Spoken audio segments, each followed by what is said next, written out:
Hey, what's up? That's me, Victoria Glam, the host of the Glam Life podcast. I've spoken on stages around the world, but this is where it actually started, in a small town just like you. I bought this building, I built this business with my loving husband, and then I made a lot of really famous friends. And now I want to bring their expertise to you every week on the Glam Life podcast. Hey, what's up? Welcome to the Glam Life podcast. I'm your host, Victoria Rocca. You might know me as Victoria Glam if you follow me over on Instagram. And if you don't, you totally should. I am also the host of the Christmas conference happening here in my studio December 15th. It is a free event. It benefits Toys for Tots. There are 6 speakers, 6 demonstrators. There's a gala night to follow. The British are coming. Alice Kingdom will be here. Veronica Fleiser will be here, amongst other valued guests. And there will, of course, be a litany of other reasons to come. But mostly you should come because I want to hang out with you. Do you know who else I want to hang out with? Today's guest, Leann Law. To know her is to love her. I don't know anyone who doesn't like Leann, actually. I've met her in person. She's absolutely lovely, kind, beautiful, with a perfect body and perfect hair. She embodies exactly what I think a California girl is. She is the owner of Fusion Artistry. So she is an educator, a top-notch, world-renowned educator, by the way. She was one of the first to truly do it and create other educators. And she also manufactures her own products. So she has things like needles. She has her own pigment line. She should be retailing Brow Sister Numbing, but we'll talk about that another day, huh? All right. Without further ado, let's meet her. Hi, Leann. Thanks for being here. Thank you so much for having me. So, Leann, you have your own studio, Fusion Artistry. You're out there in Huntington Beach, and you started. Can you give me a second? I think the laundry. Hold on. I gotta stop the laundry, babe. Oh, yeah. That was so loud.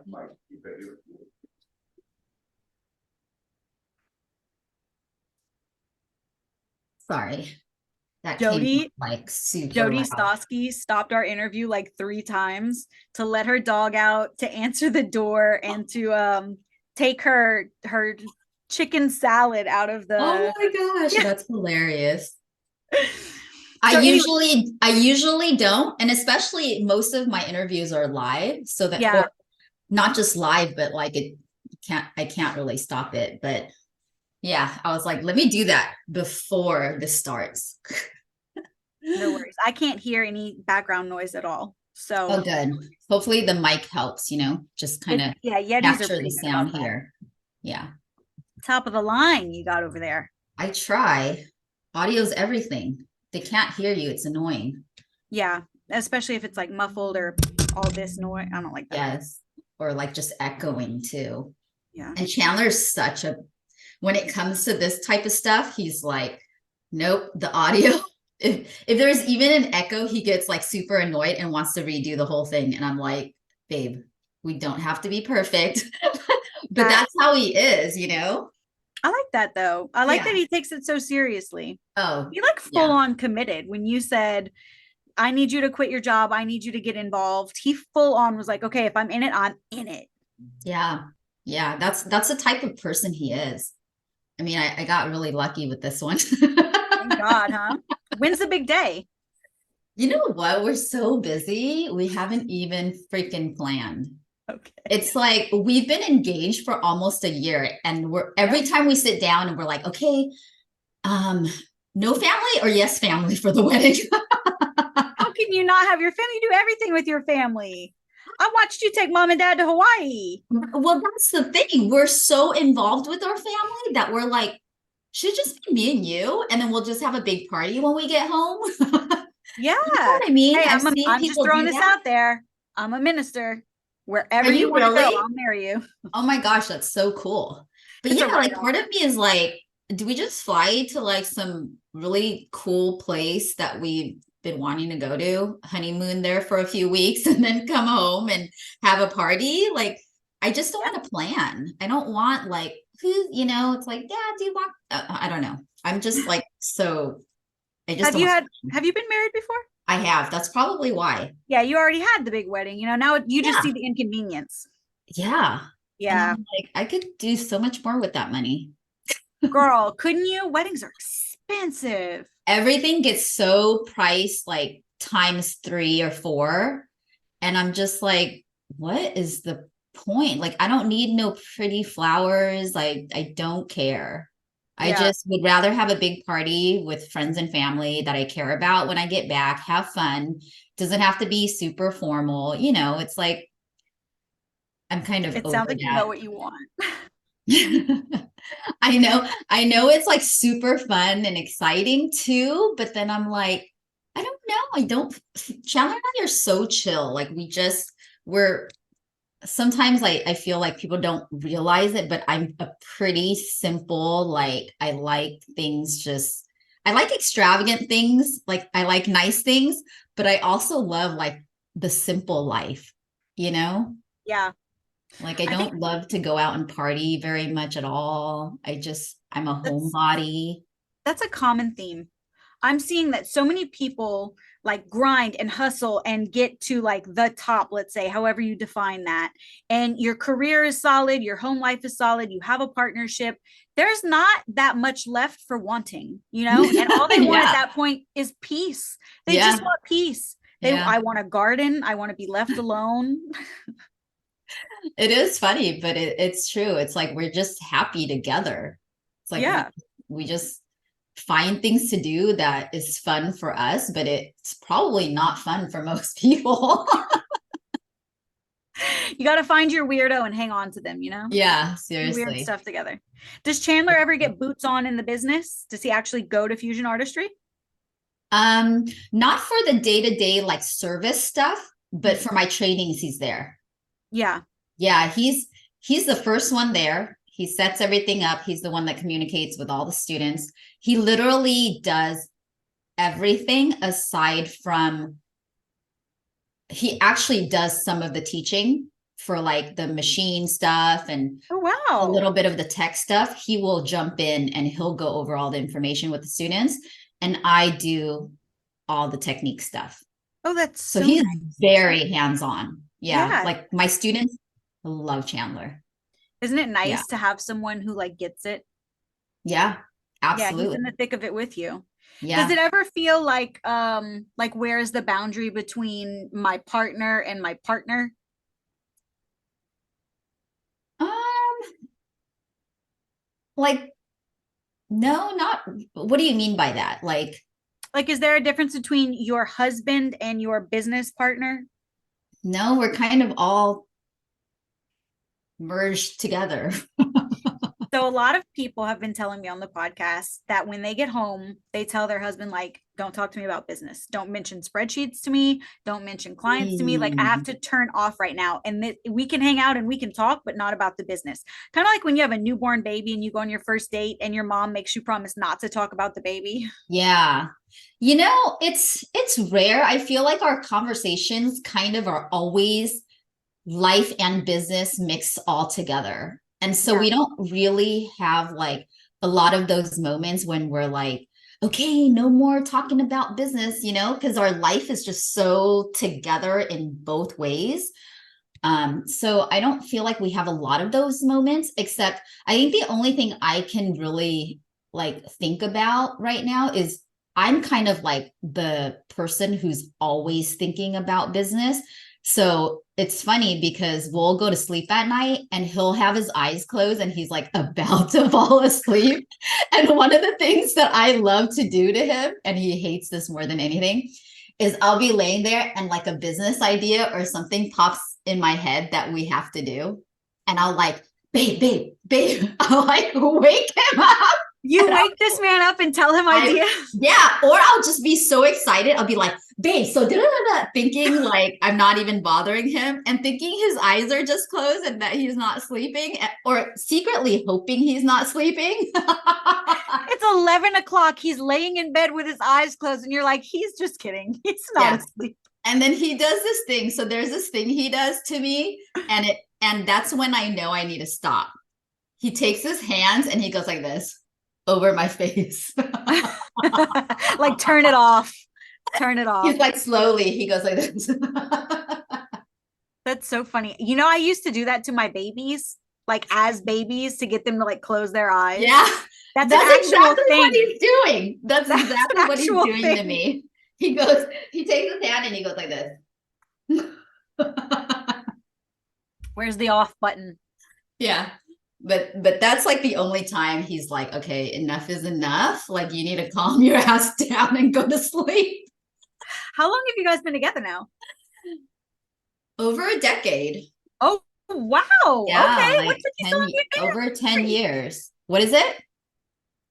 What took you so long to get married? I think I was like, after like being married, you're kind of like, I don't really want to get married again. Or How long part of was your me first was like, marriage? I'm gonna move really slow. So like when I first met him, I think it was instantly like, okay, like I'm not in a hurry to do anything. So I think I kind of scared him off that way. And Well, he just stuck around for a long time. It was very patient. And I was like, I guess I'm open to it. yes, I'll spend my life with you. I've already spent a tenth of it with you. Yeah. So then I'm How, like, I how guess this long? is working and it's going really well. How long was your first marriage? We were together for a total of 8 years. And this was while you Actually, had. we were together for 8, I think married for 2. I can't even remember. We didn't have kids. So I felt like he was just another boyfriend. But Yeah. yeah, it was like a total of 10 years, I think. But your sisters and you had already opened Fusion before you guys got a divorce, right? Yes. Yes. So, what was that work relationship like? Because I know you told me your sisters have kind of exited the business now. So, I don't Yeah. So I imagine have that there's a three lot of, sisters. I have yeah, 3 sisters. So there I was know 4 it. of us. And all 4 of us are in the beauty industry. So the 2 older ones do hair. So they weren't doing permanent makeup. So we And were all merging together to kind of do like a all the in spa. one type of business. Yeah. But Yeah. the good thing is that we found out really early that our mindset and our vision was very different. That's why I feel like it's so important for people before going into a partnership to really, talk about all those different things that are so important. How did that conversation go when they decided, hey, this partnership is not going to be it? Well, we were so new. So we actually signed the contract and everything before we had a lot of those conversations. Yeah. And until we started going through the renovation process, did we realize like, ooh, we kind of don't have the same vision, all of us. Yeah. So let's Sisters. kind of talk about that. And then when we did, we realized like, oh, we want different things.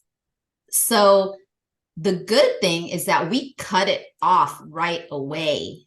So we didn't even let it pass the first like 6 months, I don't think. So the 2 older ones ended up just continuing to do what they're doing, Yeah. but on their own and not a part of Fusion Artistry, which is owned by my sister Kim, my youngest sister, and me. Yeah. Yeah. So I mean, we all have a great relationship now. Like, there were just like anything, when you're in the middle of all that, it's a little bit like, it's really hard. And it really, took a toll on our relationship for like a few months, which really sucked because I'm really close to my sisters. Like my family is so, so close, and we're always about family first. And so, that was really hard, but it all worked out, and we all are still doing what we love. My sisters are still doing hair. One is just next door to us, and the other one has her own little spot like right by the beach, and she works part-time. She's like kind of semi-retired because she is older.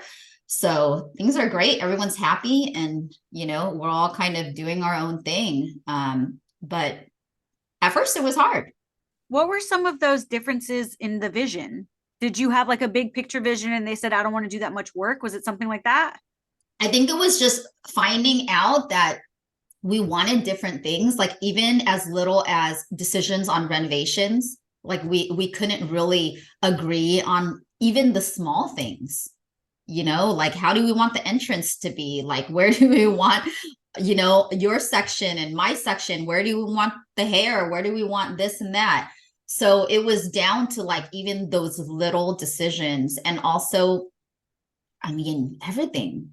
It was a little bit of everything. We kind of went through the checklist and was like, okay, our vision's a little different. I mean, I'm younger and my little sister's younger. So we've got long-term goals, whereas my other sisters are older and they're kind of like, well, we've been working, we've been doing this for a long time. Like, how much longer do we want to do this? Right. So Fair. that I feel was the biggest thing, was just that vision of like long-term goals of where we want to take the business. And so when we realized that that could become a problem, we felt it was better to like make, kind of split that up and make those changes before we got into this big business together that could go bad. So I mean, if anything, I have to just be thankful that we realized it right at the beginning and didn't drag it on for years. And then what could have happened, right? Oh my God, you'll put your parents in an early grave doing that. Yeah. Yeah. Who said it out loud first? Older sisters or younger sisters said, this isn't going to work. Let's save our relationship. I think all of us realized it. Yeah. People Yeah. realize it, but somebody has to be the first to verbalize it. And then everyone kind of feels this wave of relief, like, oh, someone said it. I mean, I'm sure I asked the hard questions. Yeah. I probably asked the hard questions. How did you become the Kim of your family, of your Kardashians? Because you have a sister who works in this business with you, but I don't know Kim. I know Leann. I think because, so my younger sister Kim is actually very, we're not recording the podcast yet, are we? Yeah, we are. Oh, you're so funny. I totally thought we were just hanging out this whole time. Hilarious. Oh my gosh. Okay, if there's anything that you're like, I don't want that in there, just send me line items and I'll remove it. Oh, I'm totally fine, but that was hilarious. I was just like talking so casually and didn't even like realize. I told you, it's a very casual podcast. I love it. That's hilarious. But yeah, my sister Kim, she is a little bit more like behind the scenes. She loves just like, doing the finance side of the business. So she kind of takes care of all that. She actually does a lot of the hard stuff. I know, for me, I feel like sometimes I get a lot of the credit, but Kim actually does a lot for the business. So, she was handling a lot of all the payroll, all the finances, the employees. Like, I don't love to hire and fire and do all that. Yeah, I don't blame you at all. I can't. Nobody enjoys that. Yeah. And Kim enjoys hiring. And Kim does that. She's kind of like the mom for our business. And nice. I'm just the wild child who takes a lot of risk and is just like out there, and I'm not afraid to show up and be in front of the camera. I mean, I do have fear of that, but I still will do it. Whereas Kim likes to be a little bit more behind the scenes. So that's probably why you don't see her as much, but she is a huge, huge part of fusion artistry. And it's possible only because of the fact that I have her. So since she is such a huge part of the business, she actually is like the business side of it, right? What was that like incorporating Chandler into the fold? Did it just feel natural for everyone? Or was there ever a conversation of like, right, so let's talk about how we're going to divvy this up? Or did she hire him? That's so funny. You know, what's crazy is Chandler came in really helping more with my part of the business. So anything that involved me, like my trainings, so he was kind of doing that at first.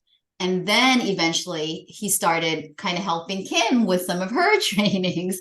And honestly, it just kind of all happened. Organic. And yeah, it happened organically. And, we're all really close.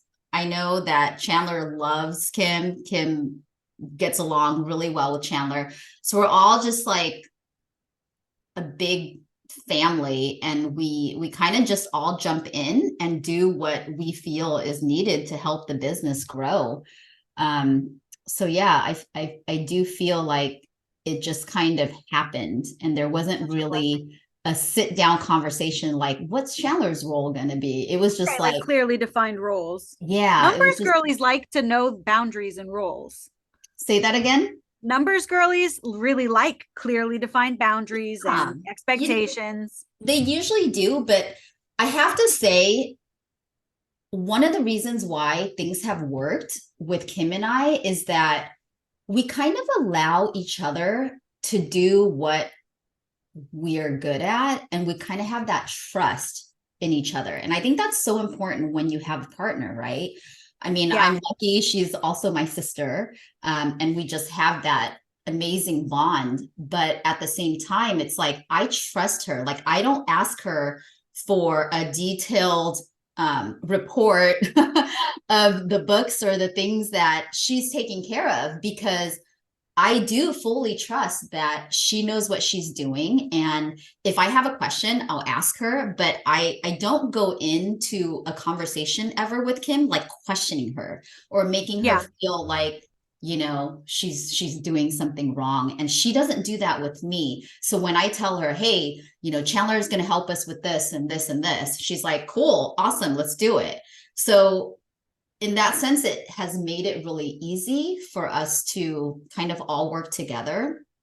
And I think, I think that's really important, because sometimes you bring people in and you don't have that trust, and it's so hard. The balance. It's so hard. It really is. And I think, again, it takes time to build, especially if you're not siblings. Then let's say you're just friends and you haven't known each other all your life, and you don't have that connection that you have to really keep. It could make it harder. So you really have to think twice about, or think really hard about bringing on a partner, or having a really clear contract and an exit strategy. I think is, I always say that, so important. you have to get a divorce before you get married. Plan your divorce before you get married. Write that in the operating agreement. Make sure there is a clause that says this is how we separate the business. Yep. And it's so hard at first, right, to do. It really is awkward and really hard to do. But if you don't, everybody side eyes each other, like, or what are you putting in this contract? Like, I'm not trying to weasel anything. I'm trying to make it easier if you want to leave. Yeah. I know someone who got a new boyfriend after being divorced, and she started having him do stuff in her business, right? Where previously the husband hadn't done anything in the business like that. He started setting prices, like all kind of stuff, right? Wow. Her staff left. Her staff was like, oh, I'm out of here. They gave their staff a pay decrease. Oh my gosh. So they were like, he sells drugs for a living, girl. He's not setting prices over here. That's so, yeah, see, you just never know what could happen. I've heard a lot of stories, but that one had me on the floor. I was like, what did you do? Yeah. That is so funny to me. So siblings, they say, actually, and also spouses, have their own language that's nonverbal. So your sibling 20 years before you guys decide to not live together anymore. Little faces she makes, little noises she makes. What they mean. And then when you have a spouse, especially when you've been with 10 years, you pick up on those same things because it's the same kind of environment. You live together. You see every little facial flinch that they make based on what emotion they're having. My two cousins are really almost like mother and daughter, and but they're very close in age. Just, one helped raise the other. She has this tell when she's talking that the other one talks about all the time, and I would have never noticed it. But she says, "Oh yeah, Bridget was pissed." I said, she didn't say anything. Oh, she was blinking so slow. She was blinking. So that's hilarious. And I noticed it the next time that I saw her talk about something she was really displeased with. And she's a CPA. So she's a facts, not fiction kind of girl, facts, not feelings kind of girl. So someone's telling a story and I was watching her. And if you're watching the live version of this, not just the audio, she literally was like, oh my God, she's pissed. So So I'm sure it's a lot easier than people who like it's their girlfriends they decided to go into business with, because you guys have a whole other level of communication on both ends, you and Chandler and you and Kim. So that's Yeah. probably a lot easier to navigate than somebody else. But a question that I asked someone, like, hey, if you had a chance to ask Leann Law anything, what would you ask her? Someone said, what is it like kind of being like the face of the business that your family eats off of during something as serious as COVID when none of you could work? What was that pressure like, and how did you navigate it? How did you keep everyone kind of employed? Oh my gosh. I'm like thinking back 2020 Trauma. when we heard the announcement, right? It was like, serious? Like, are they kidding? I really just at first like didn't believe it. I mean, my Yeah. heart sunk.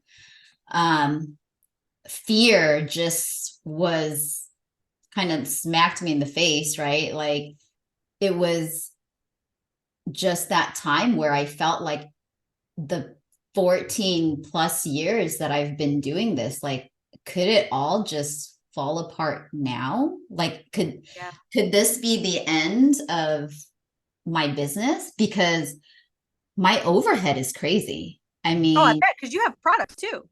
yeah. I mean, our we have a huge space in Orange County, so the rent, here is crazy. I had just staff and all kinds of stuff, and I felt so much pressure. And I'm sure, all of the business owners out there, all the entrepreneurs, were all feeling the same thing. We are in a time of such uncertainty, and so much fear. So at that moment, I just honestly, I felt helpless. I didn't know what to do.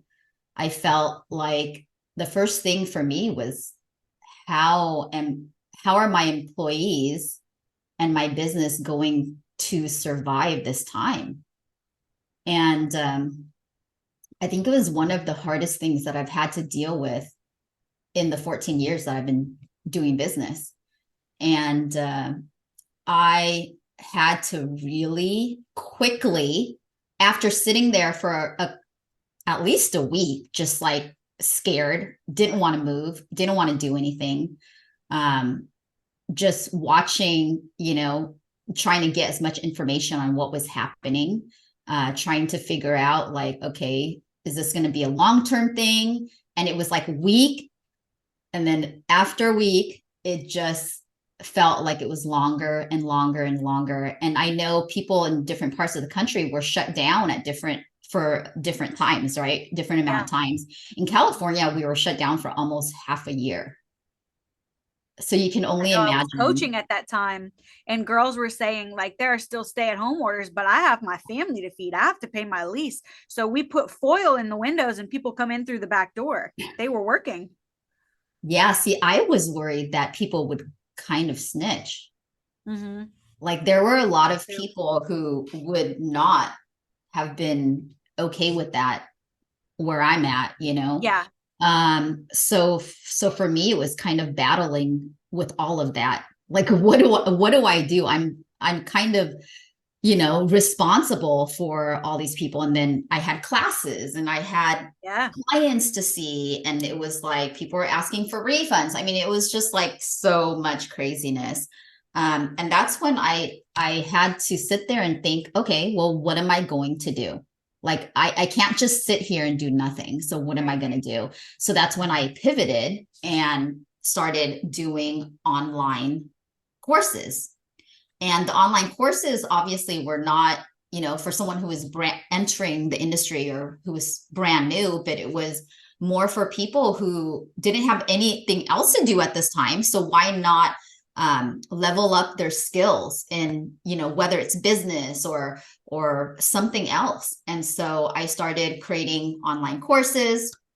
I started doing, coaching on a one-on-one basis, coaching some of my students who really needed to figure out how to maybe revamp their business or just it was just one of those moments where I think people had time now to really sit and look at what their business was bringing in and what it needed. And so I was able to help a lot of my students really revamp some of the things they were doing with their business, so that when things did open up, that, you know, they'll be running and taking off even better than it was before, and also pivoting their business and taking part of their business online as well. So I think as an entrepreneur, just making sure that you learn how to always pivot and make changes when you need to, because it's not always going to be steady, smooth sailing, you know. Oh, look at it right now.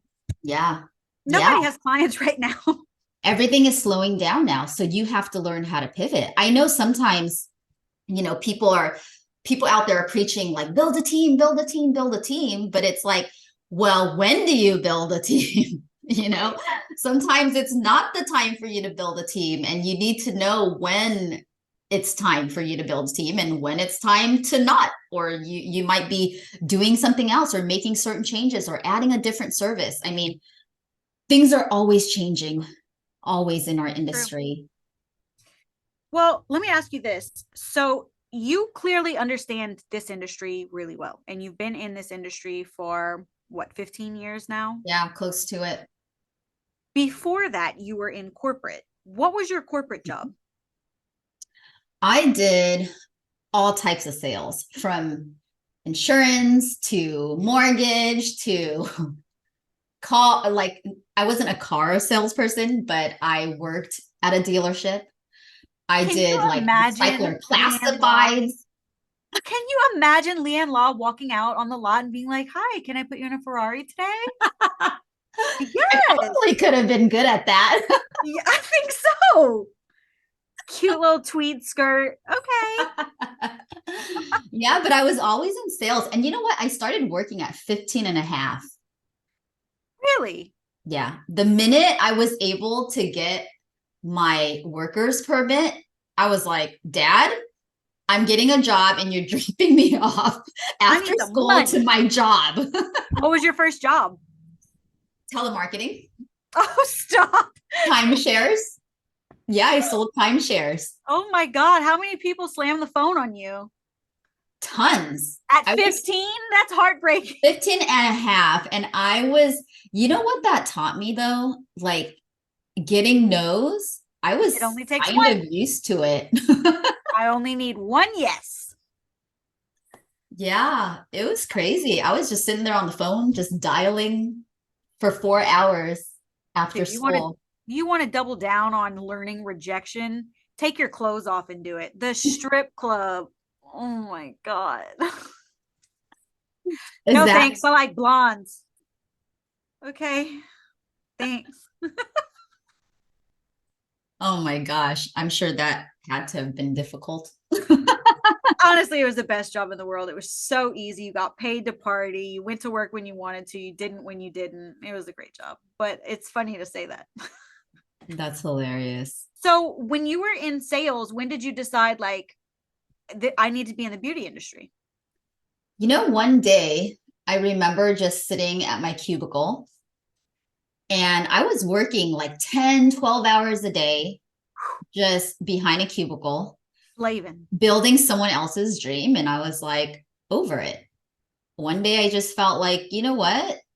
I want to love waking up in the morning, and I want to do something fun and exciting.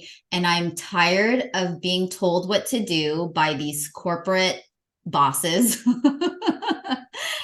And I just couldn't imagine like sitting there behind a cubicle for the rest of my life, or until I'm 65 or whenever I'm ready to retire. Me either. And so I was like, you know what? I'm just going to go do something fun, and I'm going to quit my 6-figure corporate job. And I was in my 20s making decent money, like making more money than most of my friends. And I was just like, I don't care about the money. Like, I want to do something that I'm actually going to be happy about doing.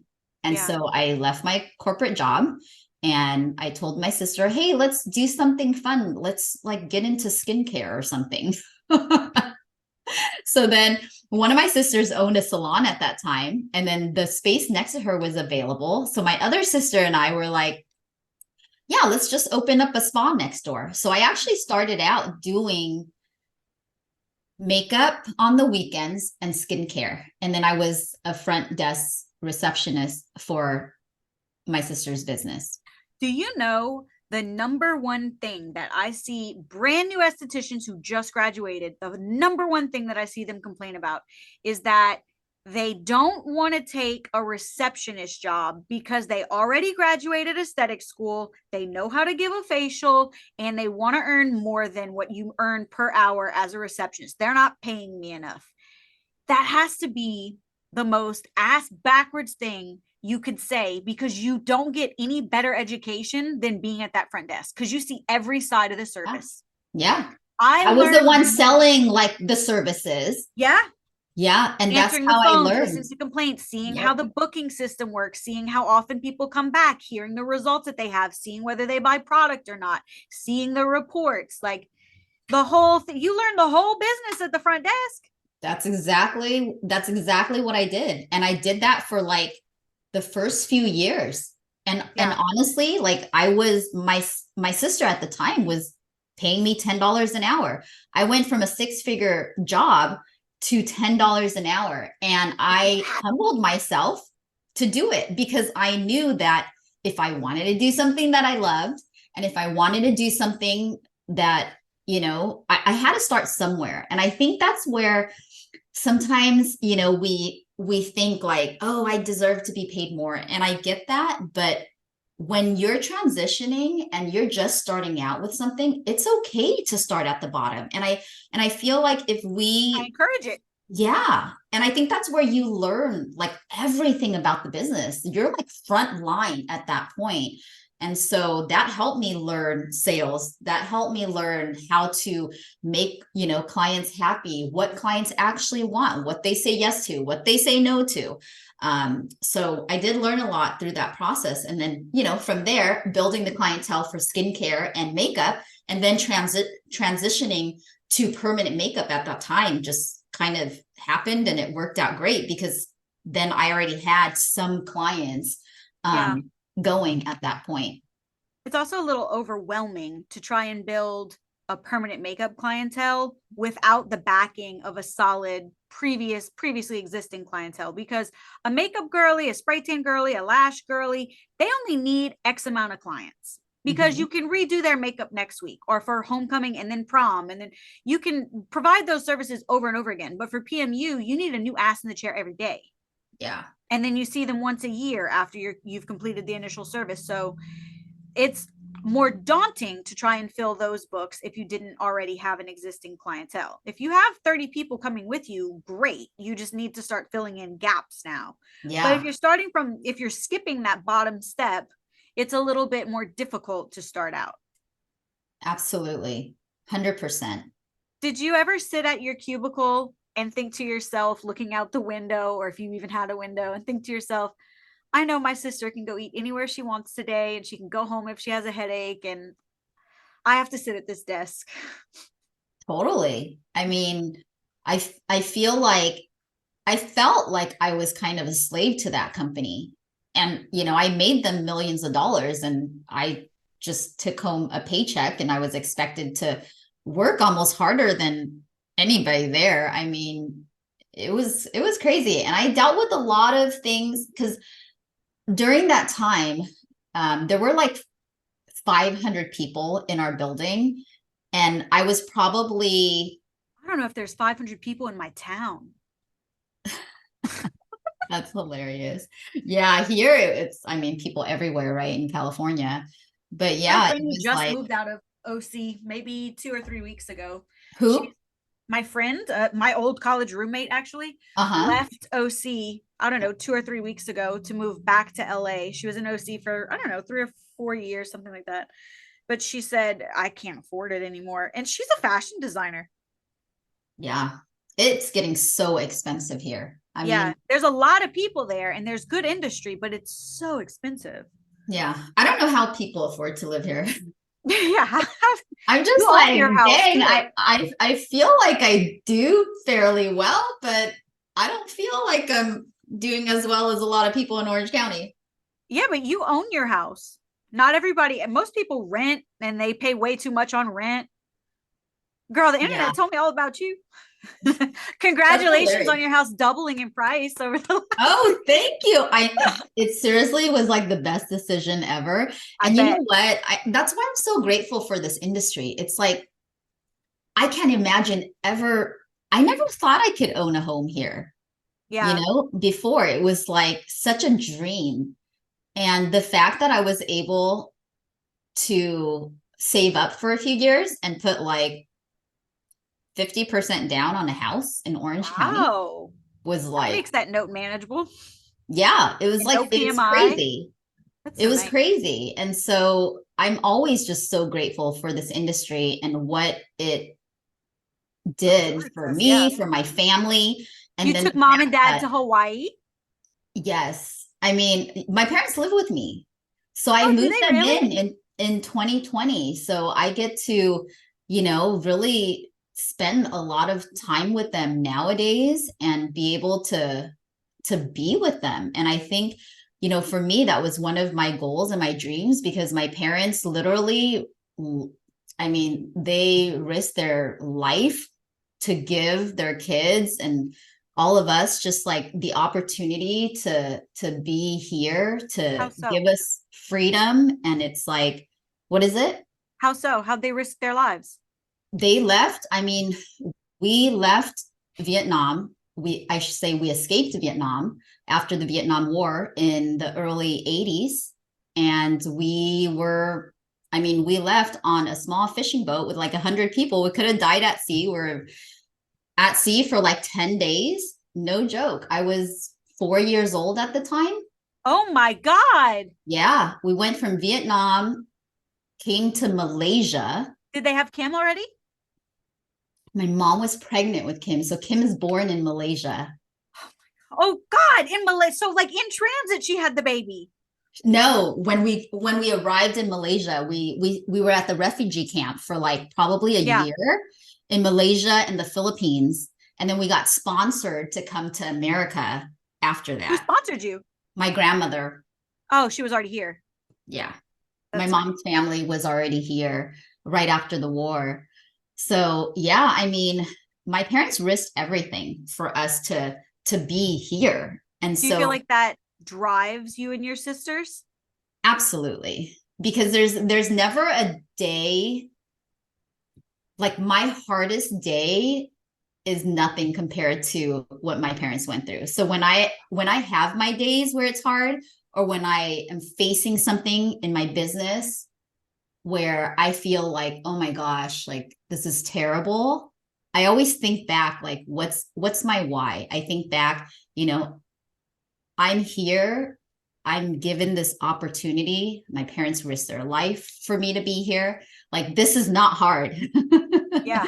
What they went through was hard, you know? Yeah. Um, so that always keeps me going. And that's why I feel like nothing I face is that hard because I know what it took for my parents to give us the opportunity here. And So to be able to appreciate that while they're under your roof and you see them every day is such a blessing because so many people don't realize that until their parents are gone. absolutely. Yep. Yeah. And then it's too late, right? Yes. It's That was too late by actually then. that was the last thing that my grandfather ever said to me. So his parents did the same thing with the Armenian genocide in Syria. The Young Turks, so they like knew things weren't going well. My great grandfather came to America to earn money to send for his wife and their 3 kids. And the Young Turks actually surrounded their village, and the 3 kids were either murdered or starved. Nobody wanted to talk about it, so I don't really know. She walked out of Syria on foot, pretending someone was her cousin because women couldn't travel alone. She Mhm. got to Cherbourg. She got on a boat. She came through Ellis Island. He met her there, and she had to tell him, "We don't have any kids anymore." And the story that she told of laying next to their graves, crying, saying she just wanted to die, she couldn't make it, to walk on foot all the way from Syria, catch trains and hide from people and get to France to get here and give that news. My cousin Sadie and I say that to each other all the time. Like, Hafiza could do it. If she did it, we could do this. If she could do that, we could do this. And that was the last thing my grandfather ever said to me. He was in a hospital bed. He was watching the news, and they had ISIS on the news. Mm-hmm. And he said, "I'm so glad we're here and we don't have to worry about that anymore." And isn't it so true? Like, you might not think that when your parents are here, but looking back on how far you come and like what your trials are, what they did is incredible, unfathomable for me. Mm-hmm. I cry when my kid, hits his head on the wall. I don't think I could have walked across Europe to deliver that that's crazy. Isn't if they hadn't done it, I wouldn't exist. Yeah. If they hadn't moved here and married white people, where would I be? Yeah, it really is crazy. It's like the things we go through, I mean, it doesn't compare to what they had to go through. I think that's why immigrants own so many businesses. Because they had to work harder to get here, and that's the dream, right? I'm going to come here and I'm going to own something. Nobody's going to tell me what to do. So I'm not surprised at all that that's in your background, and that's why you are such a driven person and such a high achiever. The first thing my grandfather did was open 3 stores right next to each other: a grocery store, a laundromat, and a car wash. What's funny is like my parents actually, they're really not entrepreneurs, because when they arrived here, I mean, 6 kids, the only thing you can really think about is like putting food on the table every day, Yeah. And so I think for them, even if they wanted to, I don't know how they would have been able to do it, because they didn't speak a word of English. It's always their kids. Yeah, always their kids who watch someone work so hard and they say, okay, I really better do something. Yeah. And I felt like, we have to, or I have to do something, right? I have to do something to make that change, because when I remember growing up as a little girl, just like we came from nothing. Yeah. I was wearing the same clothes to school. We didn't get new shoes. I mean, we didn't have anything. I think my sisters and I fought over one doll that we got for years. I mean, for years, we had absolutely nothing. And I remember like just going to school and kind of like, oh my gosh, like these kids have everything. And I always wanted that pretty dress, but I was getting hand-me-downs from my cousins, which were great, and I wore them proudly. Don't get me wrong. But I was always like that girl who, growing up, I was like, I want more. I want more. I wish, I want to be able to buy this and buy that. And I want to be able to afford a home. I want to be able to. So I always had like these bigger goals and bigger vision, and wanting to just be able to take care of my parents at the same time. That's how you became the Kim Kardashian of your family. You put the family on your back. You said, come on, Ray J, we got to do something. Yeah. And it really takes. Chandler's going to enjoy that reference. I feel like it really takes a big why to get you through things, because, entrepreneurship is not easy. It's not, but look how far you've come. What's next? Oh my gosh. I'm always pivoting. I'm always thinking, like, what is next? I feel like, after growing this business for the last 14 years, I feel like I still love the business. I still do clients 3 days a week. So I'm still hands-on. I'm still teaching. So I always feel like in order to be a great teacher, I still want to be doing the craft at least a few days a week. And so I've kind of been juggling that, but I also feel like there's a big need in the industry for a lot of business and marketing education as well. Yeah. So I do feel like that's something that I really want to be able to help other people in our industry with. So there's a few things in the works for me. and I'm hoping to, announce that soon and make it available. But yeah, I'm excited. I love the industry, so I definitely am not going anywhere. Yeah. If anything, I want to bring more value to other artists in the industry and, be able to help them grow a business, because I've done it. I've been able to do it all these years. I'm not like a, overnight success. It took me 14 years to get where I'm at today. And I've gone through a lot of struggles, which I think is really important to be able to share the ups and the downs, not just the highlight reel, but also, the hardships that we go through as entrepreneurs. I think there's a lot of decisions that I made that were really bad. And I want to be able to share that so that other artists don't have to make the same mistakes that I made. So I really want to bring more of that value to the industry. So I'm really excited for that. So you haven't launched a coaching program yet? Not yet. Where can people find you to find out when you do?